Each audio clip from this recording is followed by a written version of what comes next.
नमस्कार। आज हम एक बहुत ही पवित्र स्थल केदारनाथ मंदिर के बारे में थोड़ी गहराई से बात करेंगे। हाँ, नमस्कार। केदारनाथ जो उत्तराखंड के गढ़वाल हिमालय में है।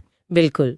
हमारे पास जो जानकारी है उसके आधार पर हम इसके इतिहास, इसकी कहानियों और इसके महत्व को समझने की कोशिश करेंगे। हाँ, और हमारा मकसद यही है कि इस पूजनीय स्थल के पीछे की जो कथाएं हैं, इसका जो ऐतिहासिक सफर रहा है और सबसे खास इसकी जो सहन शक्ति है उसे समझें। सही कहा। मतलब 3583 मीटर की ऊंचाई पर है ये मंदिर। हाँ, और ये सिर्फ एक मंदिर नहीं है, ये आस्था का प्रतीक तो है ही, साथ में प्राचीन भारतीय इंजीनियरिंग का भी एक अद्भुत नमूना है। चलिए इसके रहस्यों को थोड़ा और खोलते हैं। हाँ, चलिए। तो सबसे पहले इसकी जगह और महत्व। ये 12 ज्योतिर्लिंगों में से एक है ना? बिल्कुल। शिव जी के जो 12 प्रमुख प्रकाश स्तंभ माने जाते हैं उनमें से एक, और 4 धाम यात्रा का भी ये एक अहम हिस्सा है, बद्रीनाथ, गंगोत्री, यमुनोत्री के साथ। हिंदू धर्म में तो इसका बहुत ऊंचा स्थान है। बहुत ज्यादा। और इसकी जड़ें वो महाभारत काल से जुड़ी हुई मानी जाती हैं। अच्छा। जैसे वो पांडवों वाली कहानी। हाँ, वही। कहते हैं कि कुरुक्षेत्र युद्ध के बाद पांडु अपने पापों से, मतलब गोत्र हत्या और ब्रह्म हत्या के पाप से मुक्ति पाना चाहते थे। हाँ।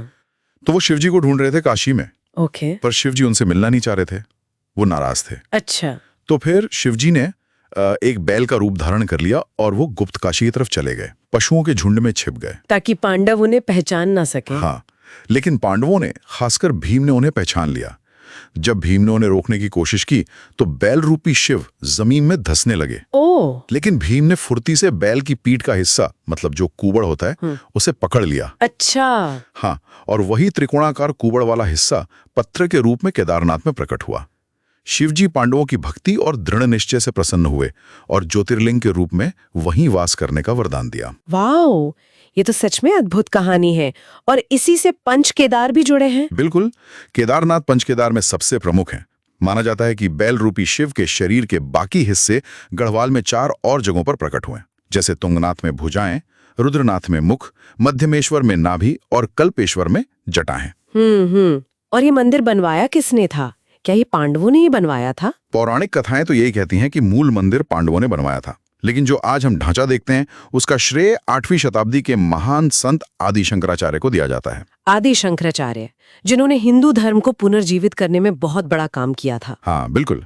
उन्होंने पूरे भारत में तीर्थ मार्गों को फिर से स्थापित किया और केदारनाथ मंदिर का भी उन्होंने बड़े पैमाने पर पुनरुद्धार करवाया। और इसकी बनावट, वो भी तो बहुत खास है। जैसे वो पत्थर जोड़े गए हैं। हाँ, वो कमाल की चीज है। ये कत्यूरी शैली की वास्तुकला है। इसमें बहुत बड़ी बड़ी तराशी हुई पत्थर की शिलाओं को एक दूसरे में फंसाकर, मतलब इंटरलॉक करके जोड़ा गया है, बिना किसी सीमेंट या गारे के। हाँ, बिना गारे के। और ये सोचिए कि ये पूरा इलाका भूकंप के लिहाज से कितना संवेदनशील है। सही बात है। फिर भी ये सदियों से खड़ा है। ये तो प्राचीन भारतीय इंजीनियरिंग का एक बेहतरीन उदाहरण है। बिल्कुल। पत्थरों का भारी वजन और ये इंटरलॉकिंग तकनीक ही इसे स्थिरता देती है। इसने न जाने इतने भूकंप और कठोर मौसम झेले हैं।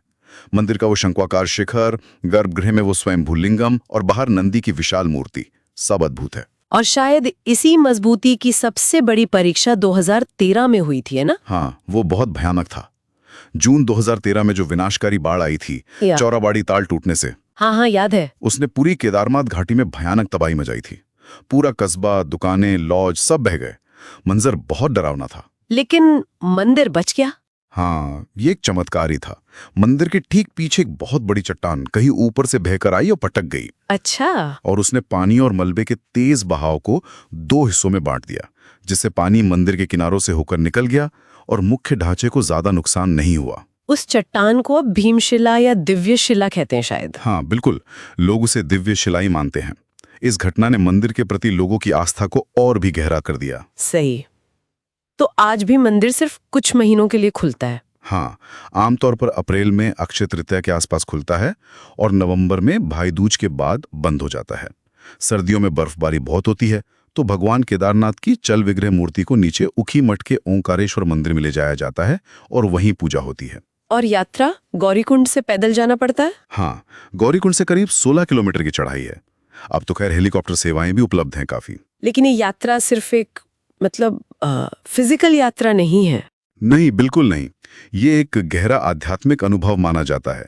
वो हिमालय का माहौल, पास में बहती मंदाकिनी नदी, चारों तरफ बर्फीली चोटियां, एक अलग ही दिव्य एहसास होता है वहां। लोगों का अटूट विश्वास है कि केदारनाथ के दर्शन करने से मोक्ष मिलता है, पाप धुल जाते हैं।